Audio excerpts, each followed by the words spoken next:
예, 반갑습니다. 즐거운 파생꾼입니다. 오늘 2월 26일 11시경에 실전 매매 시작하도록 하겠습니다.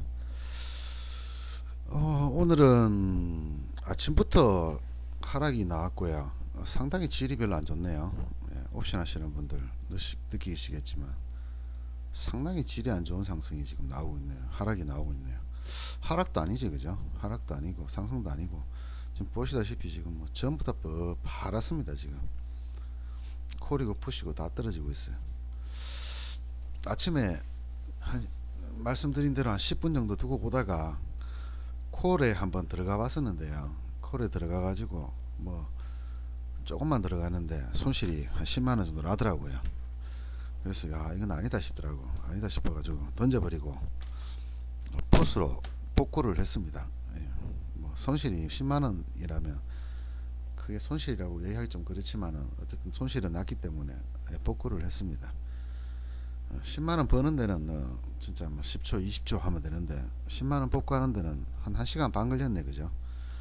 9시 반부터 해가지고 11시니까 1시간 반 걸렸네요. 복구는 굉장히 소심하고 그 다음에 깔끔하게 들어가야 됩니다. 왜냐 그러면 10만원 복구하려다가 까딱 하면은 100만원 200만원 더 날릴 수 있는 장이거든요. 오늘 만약에 아침부터 제가 콜을 계속 고집했다 그러면 손실이 꽤 많이 났을 것 같습니다. 근데 이런 장에서 그렇게 매매할 이유도 없고요. 근데 의외의 장이라고 저는 생각이 되는데 전날 콜이 엄청나게 올랐지 않습니까? 엄청나게 올랐었는데 오늘 아침에도 1% 넘게 상승해서 출발했는데 지금 거의 하락 전환을 한 상태거든요. 삼성전자도 하락 전환했고 현물들도 별로 좋은 모습이 아니고요.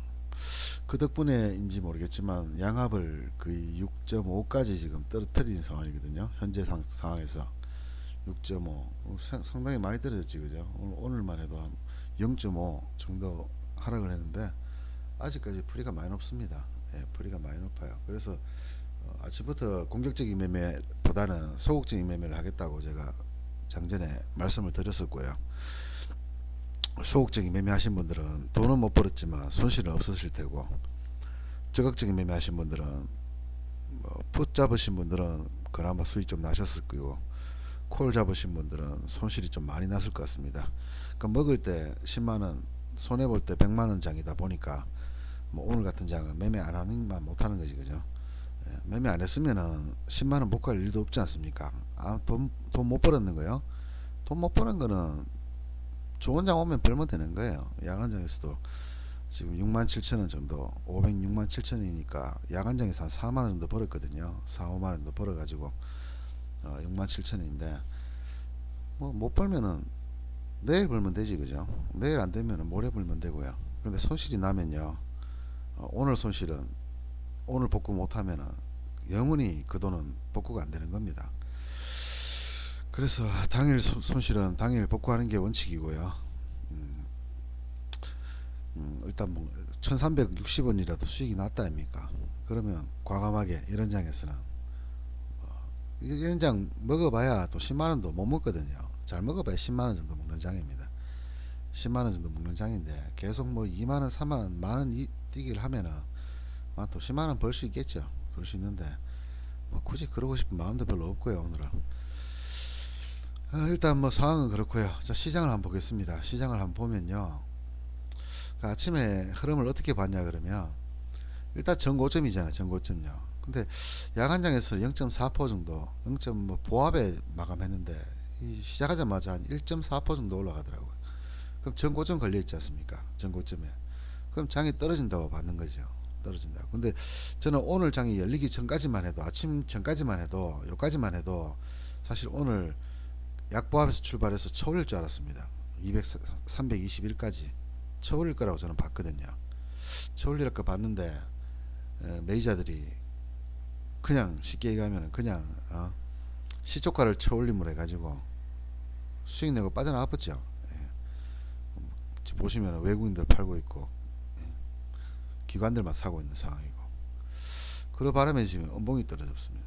근데 사실요, 오늘 양봉이 나오면은 내일은 장대 음봉이 떨어지는 날이거든요. 내일 음봉이 나오면 장대 음봉이 떨어질 수 있는 날입니다. 오늘 320일 정도 찍어주면은 내일 장대 음봉 떨어질 수 있는 날인데, 아니면 장중이라도 320일 찍고 좀 떨어졌으면 괜찮았었는데 지금 애매한 자리에서 지금 마무리해 버렸어요. 애매한 자리에서 21선까지 거의 근접을 했고요. 지금 현 상태에서는. 근데 미국 차트를 보시면은 미국이 상당히 지금 많이 올랐어요. 지금요. 하락했는 것을 다 덮어버렸습니다. 지금 기운정권 0730인데 보시면은 다우도 지금 21선 돌파하고 지금 올라가는 상황이고요. 나스닥은 거의 뭐 떨어진 거 다 올라왔지, 그죠? 예. 이 폭락할 때만 해도 무시무시한 하락이 기다리고 있었는데 하루에 뭐 엄청나게 뭐 폭락했었는데 뭐 어느 순간인가 지금 다 복구시켜 버렸어요. 가만히 놓고 보니까 대세 상승장요. 그런 거는 말도 안 되는 소리고요. 뭡니까 이거? 생각보다 빨리 쌍봉을집으로 올라오네, 그죠? 쌍봉을집으로 올라오네요. 생각보다 빨리. 근데 다우는 좀 위험하죠. 다우가 위험하다는 얘기는 우리나라로 치면요, 우리나라 코스피도 위험하다는 얘기예요. 이게 이까지는 단기간 내에 올라가기 힘들다고 봅니다. 나스닥은 가능하겠지, 그죠? 나스닥은 가능하죠. 나스닥은 충분히 가능한 자리다. 근데 말씀드렸다시피 이 저점에서 이렇게 지금 보시면은 쉼없이 올라왔지, 쉼없이. 그래서 제 생각에는 이거 다시 올라가는 거 안 되면 오늘은 좀 많이 떨어질 거라고 저는 예상합니다. 오늘 밤 떨어질 거라 보기 때문에 매매를 좀 조심스럽게 매매를 했는데, 왜 갭 상승에다가 하락 예상되면은 풋을 잡게 되는데요. 풋은 별로 비전이 없어요. 지금 만기도 다가오고 이번 주가 지금 옵션 하시는 분들 제일 위험한 주지 않습니까, 그죠? 제일 위험한 주. 그럼 내일은 금리 인상, 금통이 금리 인상 여부 나오는데, 금리 인상이 아니고 이제 동결 나오겠지, 그죠? 동결 나오는데 문제는 앞으로 미국이 한 3번 정도를 금리 인상을 하기 때문에 우리나라도 금리 인상을 해야 된다. 만약 금리 인상 안 하면 어떻게 되느냐? 금리 역전이 되죠. 지금 미국은 1.25에서 1.5인데 우리나라는 1.5지 않습니까? 미국이 금리 올려버리면 우리나라보다 적어져 버려요. 그러면 외국인들은 다 빠져나가겠지, 그죠? 자국의 금리가 더 높은데 굳이 한국에서 한국 증시에서 할 필요가 없으니까 외국인들이 빠져나가겠죠. 그걸 막기 위해 가지고 금리를 인상할 수밖에 없는데, 금리 인상을 하자니까 시장 경제가 별로 안 좋아요. 그리고 대출이 원체 많아서 금리 인상으로 인해 가계에 부담하는 그 이자 비용이 상당히 올라갔습니다. 0.2%만 해도요 상당히 많이 올라가는 거예요. 또 은행 같은 경우에는 시중금리를 0.2% 올리면 은행들은 뭐 0.5%, 1%, 2%씩 올려버립니다. 그래서 집 사는 사람, 빚내서 집 사는 사람들 상당히 좀 곤혹스러운 상황이 생길 수 있습니다. 그래서 금리를 올리자니 그렇고 올리지 말자니 또 미국보다 금리가 적어서 문제고, 아마 굉장히 고심이 심할 거라고 저는 생각됩니다. 뭐 그런 거는 제가 관심 가질 게 아니고요. 관심 가질 필요도 없고 관심 가질 것도 아니고요. 그냥 그렇다는 겁니다. 그렇다는 것만 알아두세요. 그래서 전체적으로 우리나라, 미국 말고 우리나라는 앞으로 좀 금리 인상으로 인해서 경기가 좀 좋아지지 않을 것 같다라는 생각이 듭니다. 참고를 꼭 하셔야 되고요. 왜냐하면 주가에 연계가 되는 거니까요. 자, 부동산에 금리가 오르면 부동산에 일단 사람들이 투자를 안 하겠죠. 왜? 대출을 내서 투자를 해야 되니까. 그러면 어디 갑니까? 시중 자금은 정시로 올 가능성이 있지, 그죠? 정시로 올 가능성이 있습니다. 부동산 아니면 정시인데, 부동산이 좋을 때는 정시가 떨어지고요. 반대일 경우에는 또 정시가 올라가는데, 일단 부동산을 자꾸 정부에서 강력하게 제재를 하고 있으면 주가가 올라갈 수도 있긴 있다. 뭐 그렇게, 그러니까 여러 가지 요인이 있다는 얘기죠, 그죠? 뭐 정시에 호재 요건과 악재 요건이 있다. 심리적으로 어떨까? 심리적으로는 외국인들이 지금 팔고 있지, 그죠? 그래서 심리적으로는 하방이 좀 가깝다, 이렇게 생각하시면 되고요. 뭐 일단은 미국 같은 경우는 올라갈 수도 있다, 뭐 이렇게도 보셔도 되고, 내일은 떨어질 가능성이 높다. 1% 이상 정도 하락이 나올 가능성이 높다. 근데 오늘 이미 좀 떨어져 버리면 내일은 또 그만큼 또 줄어들겠지, 그죠? 그래서 그런 부분은 여러분들 한번 신경 쓰셔야 됩니다. 오늘 옵션 하시는 분들 제일 위험한 날이 바로 이 만기전주라 그랬는데요. 이 만기전주 26, 27, 28, 1, 2일날 끝나고 나면 바로 다음 주 만기입니다. 다음 주 만기 목요일 날이죠. 그래서 이번 주에 프리를 많이 빼놓지 않으면 다음 주에도 계속 프리 빼고 그러면 이번 달만 아니라 다음 달까지도 별로 매매하기 좋지 않은 가능성이 높습니다. 매매하기 좋지 않은 날, 좋지 않은데 괜히 뭐 투자해 가지고 손해 나면은, 시간은 우리의 편이잖아요. 시간은 우리의 편. 시간은 우리의 편입니다. 아직 원래 지금 시작도 안 했어요. 2월달밖에 안 됐어요. 그러니까 뭐 안 준다고 해서 억지로 달라고 막 들이대지 마시고요. 조급하지 마시고, 뭐 안 주면 안 주는 대로, 주면 주는 대로. 예. 시장이 좋으면 많이 버시고, 시장이 나쁘면요 손해 보는 게 아니라 적게 버시면 되는 거지, 그죠? 적게 버시면 되니까 욕심 부리지 마시고, 예, 현물도 마찬가지입니다. 현물도 마찬가지고 파생도 마찬가지고, 욕심 부리지 마시고 자기 분수껏 그렇게 매매하시면 될 것 같습니다. 자, 일단 옵션은 이렇게 하기로 하고요. 제가 현물을 잠깐 봤는데 현물이 참 매매할 게 없어요. 예, 매매할 게 없는데 뭐 본 이유는 어, 파생 거래세 때문이지, 그죠? 파생 거래세 때문에. 파생 양도세라는 게 있습니다. 그래서 파생을 하면 수익의 10%를 양도세로 그 지급을 해야 됩니다. 그러니까 쉽게 하면 10% 내꺼이라는 얘기지, 그죠? 10%도 제가 400 벌면요 40만원 제 거 아니에요. 정부에다 세금을 내야 됩니다. 그래서 440만원을 벌면요 대충 뭐 40만원 빼고 400이니까 이번 달에는 그래도 400 이상은 세금을 빼고도 400 이상을 버니까, 저 같은 경우에는 그런 경우에 어떻게 하냐 그러면 매월 버는 돈의 10%를요 적금을 넣어놔요. 따로 돈을 빼서. 그리고 그 돈은 나중에 세금을 내면 되겠죠. 근데 그렇게 안 하는 경우에는요, 그렇게 안 하는 경우에는 나중에 500만원씩 600만원씩 내야 되는 경우 생깁니다. 그럼 갑자기 500만 600만원 갑자기 내라 그러면 배 아프죠. 근데 국가 세금이기 때문에 안 낼 수는 없어요. 그러니까 미리 준비를 좀 해두시라. 못 버는 날은 안 내시면 되는, 적금 안 넣으시면 되는 거고, 그죠? 예, 그렇게 하면 되니까 준비를 하시라. 자, 현물을 한번 잠깐 보겠습니다. 현물을 보니까요 차트를 봐도 그렇고 대부분 종목이 좋은 종목이 한 종목도 없어요. 지수는 많이 올라왔는데요 좋은 종목 한 종목도 없어요. 그 제가 말하는 좋은 종목이라는 거는 내가 샀을 때 올라가는 종목이 좋은 종목이거든요. 내가 샀을 때 올라간 종목, 이런 세력주, 제가 요즘 보고 있는 텍셀, 뭐 오늘도 좀 올라가는 것 같은데, 이런 세력주들 있죠. 엄청나게 올랐지, 그죠? 예, 이런 세력주들만 지금 올라가고요. 우리 흔히 말하는 우량주라고 하는 종목들을 보시면은 뭐 바닥에서 약간 기어오르고 있지만은 추세 다 깨져버렸죠. 역배열 상태에서. 뭐 얘는 아직도 얘도 역배열이지, 그죠? 정비열같이 보여도 역배열입니다. 역배열이죠, 삼성전자도. 그렇기 때문에 지금 현재 상태에서는 크게 뭐 현물도 매매할 게 없습니다. 예, 현물도 매매할 게 없고 가두리 치고 약간 올라가긴 한데 뭐 영 움직임이 영 시원찮지, 그죠? 예, 뭐 이런 거 2, 3% 답답 뛰기밖에 안 되는 상황이라서 매매하기가 굉장히 껄끄럽습니다.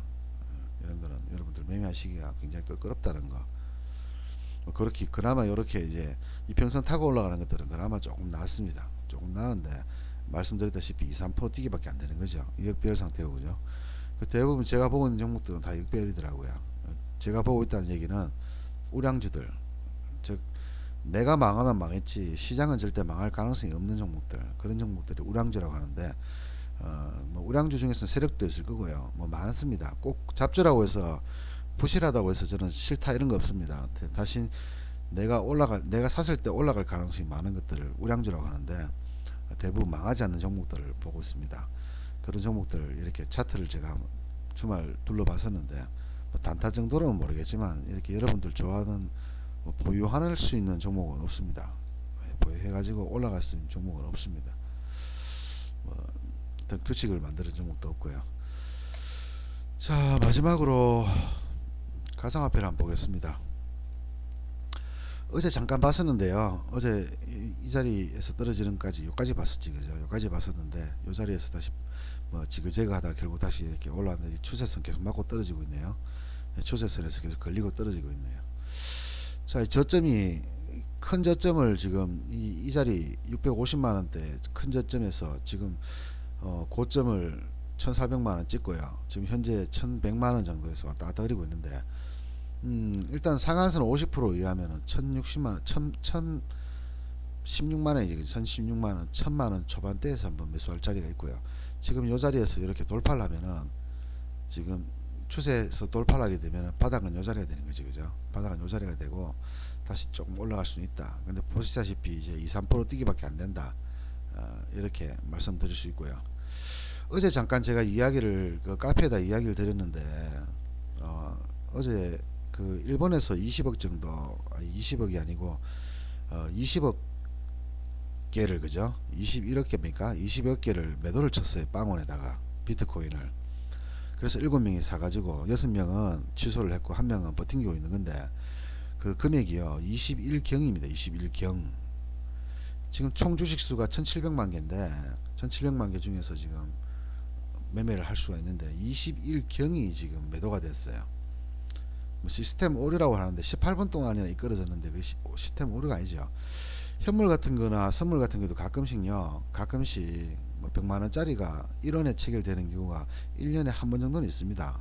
현물도 마찬가지로 시작하자마자 뭐 우량주들이 하한가를 찍는 경우가 있어요. 찍자마자 바로 제 가격으로 돌아가는데 18분이나 이게 하락이 나왔다는 얘기는요 이거는 뭐 쉽게 얘기하면은 단순하게 그냥 매매 실패다라고 얘기하기가 좀 힘듭니다. 쉽게 얘기하면은 왜 위로 안 사냐 이거죠. 만약에 21경치를요 왜 위로는 안 사냐 이거죠. 예, 예를 들어 1000만원인데 1억으로 만들지는 않느냐 이거지. 왜 매도를 하는데 왜 매수를 안 하냐 이거지. 그죠? 돈이 없어서 못한다. 물론 그 말도 맞죠. 그럼 그 회사가 21경은 있습니까? 매도를 치게? 없잖아요. 그럼 뭡니까? 이건 뭐 시스템 오류도 문제 되지만은 이거 뭐 거래소 자체도 맨날 해킹이 당하고 그죠? 뭐 보니까 비트코인이나 이런 것들은 가상화폐는 절대 해킹 안 당한다면서요. 뭐 개뿔 뭐 안전하면 뭐합니까? 뭐 개인 지갑에 넣어놓아서 안전하면 뭐합니까? 개인 지갑에 넣어놓으면 매매도 못하는데 그럼 매매를 하려고 하면 결국은 거래소를 통해서 매매를 해야 되고 그 통해서 해야 되는데 문제는 거래소가 털려버리면요 개인 신용정보가 노출돼 버리니까 이 비트코인 전자지갑 이런 거에 키가 노출돼 버린다는 얘기죠. 그러니까 돈이 빠져나와 버리는 거예요. 뭡니까?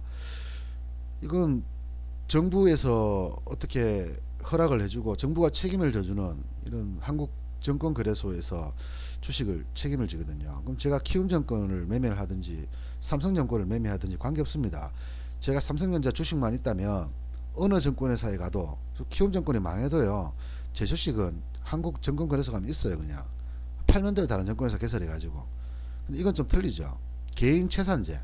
제가 가만히 보면 그렇습니다. 개인 채산제입니다.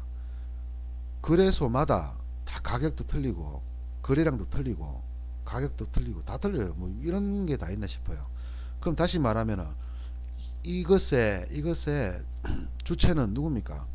각 거래소라는 얘기잖아요. 각 거래소. 근데 거래소가 우리나라만 해도 10개 있지 그죠? 우리나라만 10개 있고 미국, 프랑스, 뭐 일본 뭐 수십 개씩 다 있죠. 그럼 뭐 전 세계로 치면은 수천 개 있다는 얘기인데 아니 가지고 있는 주식 수는 1700만 개밖에 없어요. 근데 그거를 전 세계에서 수천 개의 거래소 단돈 5천만 원만 있으면 만들 수 있는 예? 방문통신업의 거래소가 이거를 가지고 논다. 말이 안 되는 소리지 그죠? 그 주체가 그러니까 거래소가 망하면 내 돈이 날아간다는 얘기잖아요. 쉽게 얘기하면은 맞지 그죠? 본인이 개인 지갑에다가 보유를 해서 매매를 하지 않고 자기가 보유를 하지 않는 이상은 거래소를 통해서 매매를 하는 이상은 그 거래소가 망하면은 내 돈도 날아간다는 얘기. 근데 그런 거래소가 5천만 원짜리 거래소밖에 안 돼요. 말이 안 되는 소리지 그죠? 그렇지만 뭐 원리는 그렇다는 얘기입니다. 그렇다고 해서 하지 말라는 얘기 아니고요. 하시면 돼요. 왜? 안 망할 종목, 안 망할 회사를 여러분들이 골라서 하면 됩니다. 어떻게 고르느냐? 저도 모르죠. 예, 그거는 여러분들 모시죠, 그죠? 안 망할 것. 그리고 부지런하신 분들은 전자지갑을 계속 넣어두세요. 귀찮더라도 매매 끝나시면 전자지갑에 넣어두시란 얘기예요. 자꾸 거래소에 놔두지 마시고요. 그러니까 본인 스스로 본인이 돈 책임질 수밖에 없어요. 민법이라 형법도 적용이 안 되잖아요. 그래서 거래소가 자전거래를 하든가 아니면은 뭐 대량으로 매수를 해서 주가를 쳐올려 가지고 고점에서 시스템 오류를 뭐 말하면서 자기네 물건 다 팔아먹어도요 여러분들 말 못해요. 왜? 법에 규정이 없으니까. 법 규정이 없으니까. 그런 거 감안하시고 하시면 됩니다. 감안하고 하시면 되는 거예요. 자 그렇고요. 지금 비트코인은 이렇고요. 제가 또 이더리움 한번 같이 보도록 하겠습니다. 이더리움을 잠깐 어제 제가 잠깐 스쳐봤는데 비트코인보다 조금 뭐 좀 이상하죠, 그죠? 뭐 조금 그래요. 여러분들 이런 차트를 여러분들이 딱 보게 되면은 뭐 자동으로 나와야 되겠지, 그죠? 제가 특별히 말씀 안 드려도 이제 저하고 같이 오래 하셨다 아닙니까? 예, 자동으로 나와야 되겠죠. 자, 요 자리인데 지금 돌파했네, 그죠? 요 자리인데 좀 돌파했다. 그래서 요 자리는 깨질 겁니다, 조만간. 다시 수정을 해야 될 겁니다. 근데 뭐 어쨌든 현재까지는 그렇게 보이니까요.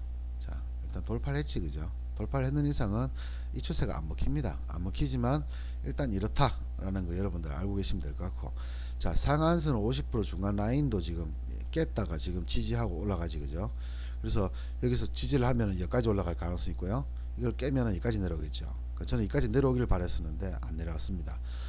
자, 그 앞전에 여러분들하고 같이 봤던 자리가 요 자리인데요. 요 자리인데, 자, 한 모양을 보세요. 자, 추세선을 이렇게 됐는데, 추세선 하단 내려왔죠. 돌파하면 어떤 모양이 나오지? 여러분들 한번 보죠. 돌파했지, 그죠? 그럼 어떤 모양이 나올까요? 가두리가 나옵니다, 가두리가. 자, 앞으로 여러분들하고도 계속 또 새로운 걸 제가 얘기를 들을 것 같은데, 자, 이렇게 모양이 나오면요. 자, 이게 돌파를 했잖아, 한 틱이라도요. 그럼 여러분들은 이렇게 가두리를 칠 수 있다 라는 것을 저점을 확인했다는 얘기거든요. 일단 고점은 뭔지 모르니까 일단 놔두고요. 자, 저점 확인했습니다. 그 뒤로 한번 보겠습니다. 자, 하루하루 한번 보도록 할게요. 또 돌파했지, 그죠? 네, 돌파했습니다. 돌파했고, 자, 여기까지네, 그죠? 네, 여기까지네. 자, 여기까지. 그럼 여기서 여기까지가 지금 고점입니다, 그죠?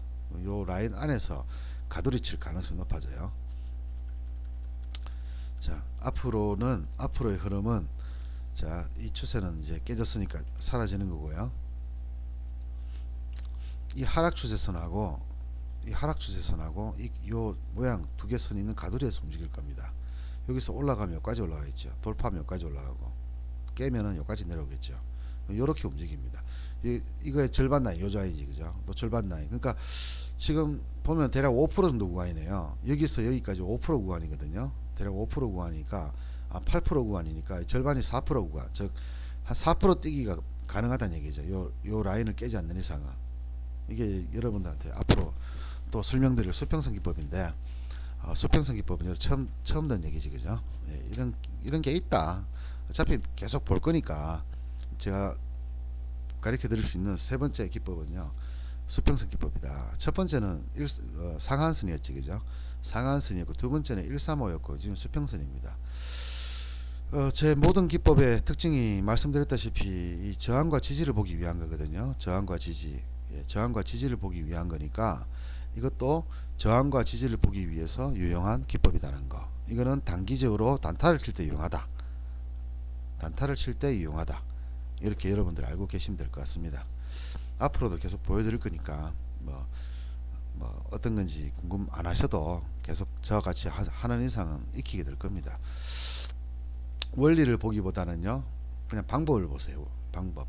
원리는 보실 필요 없습니다. 얘가 아까 전에 보다시피 돌파를 하게 되면 어떤 모양이 나오느냐, 그럼 그 추세는 사라지고 새로운 추세가 생기라는데, 그 새로운 추세에서 고점과 저점을 끊고 나서 기다려 보면은, 이 보세요, 절반 라인에서 딱 반등하지, 그죠? 내려왔다가 절반 라인에서 왔다 갔다 그러잖아. 좀 올라갔다 내렸다. 그래서 여기서 샀다, 이 절반 라인에서. 손해는 안 본다는 얘기지, 그죠? 손해는 안 본다는 얘기죠. 물론 안 팔면 손해 볼 수도 있겠죠. 근데 손해 별로 안 본다는 얘기죠.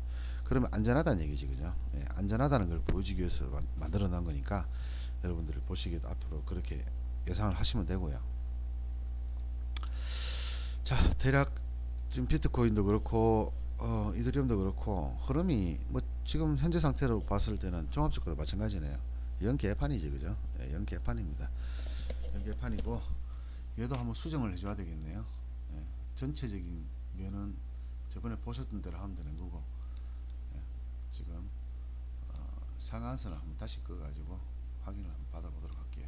지금 움직임이 어떤 상황인가. 자, 요렇게 움직이네, 그죠? 요런 라인에서 여러분 움직이니까, 요런 라인에서 여기다시피 아까 전에 다시 한번 요 라인과 요 라인 꺼서, 요 라인이 저항선이고 돌파하면 여기까지 간다, 못하면 여기가 있다. 기준선이라고 하지, 기준선. 요 라인은 기준선입니다. 아까 전에는 저항선과 지지선이었고 지금은 기준선입니다. 그 기준선이 있다는 거 미리 알고 계시면은 매매하시기 편하시겠지, 그죠? 자, 오늘은 매매할 것도 없고요. 저도 공부를 좀 하기로 하고 지금 오늘 매매는 끝내겠습니다. 끝내고 오늘은 장도 별로고 매매해봤자 득보는 장도 아닌 것 같고요. 시장은 왔다 갔다 할 뿐이고 그러면서 시세는 시세대로 별로 안 주고 있기 때문에 더 하면 할수록 손해라고 저는 생각합니다. 이런 날 스트레스 받지 마시고 적당히 매매를 끝내시고 공부를 열심히 하시기 바랍니다. 카페에 들어가시면 좋은 내용들 많거든요. 말 한마디가 중요한 거지, 말 한마디가 중요한 거지 매매 기법은 중요하지 않다고 제가 얘기 드렸잖아요. 그죠? 그러니까 안에 있는 내용들 10번 20번 100번 1000번 익히시다가 모르시는 거는 저한테 물어보시고요. 그 단 모르시는 걸 물을 때 법칙이 있습니다. 뭐냐 그러면 제가 가르쳐 준 것도 잘 모르면서 물어보시면 안 돼요. 무슨 말인지 아시겠죠? 저는 원리 원칙을 얘기해 둔 적 없어요. 이게 왜 어떤 원리로 그리 된지를 얘기해 드린 적 없어요. 단지 그냥 이렇게 하면 된다라고만 얘기했어요. 여러분들은 하면 된다는 것만 알고 됩니다. 그리고 그 원리는요, 여러분들이 앞으로 계속 시간을 끌면서, 즉 여러분들이 계속 이렇게 반복을 하다 보면 그 원리를 익히는 게 아니고요, 원리가 몸에 배기게 되어 있습니다. 즉 무엇이든 간에 선입관을 갖지 마라. 즉 이 원리는 이렇다 그래서 이렇게 사용한다가 아니고요, 그거는 잘못된 거, 그건 책에나 나오는 거죠. 의 1번 의 2번 활용법 이런 게 아니고요, 그냥 일단 바로 실전에 들어가는 거예요. 일단 바로 실전에 들어가서 이렇게 하면 된다 하니까 이렇게만 해보세요. 그렇게 하다 보면 어느 순간 되면 여러분도 이게 이렇게 되는 거구나 라는 걸 느낄 겁니다. 사람마다 조금 틀릴 수 있어요. 그 원리 자체가요. 어떤 사람은 저하고 똑같은 생각을 가질 수도 있고 어떤 사람은 저하고 완전 다른 방법을 가질 수도 있습니다. 그러니까 생각을 할 수가 있다는 거죠. 그러면 어떤 분들은 장기 투자로서 엄청난 큰 수익을 낼 수 있는 사람이 될 수도 있고요. 어떤 사람은 그냥 수익 매매를 할 수도 있고요. 어떤 사람은 초단타를 할 수도 있습니다. 그래서 저는 여러분들한테 단정을 안 짓습니다. 이 원리는 이렇습니다 라고 얘기 안 합니다.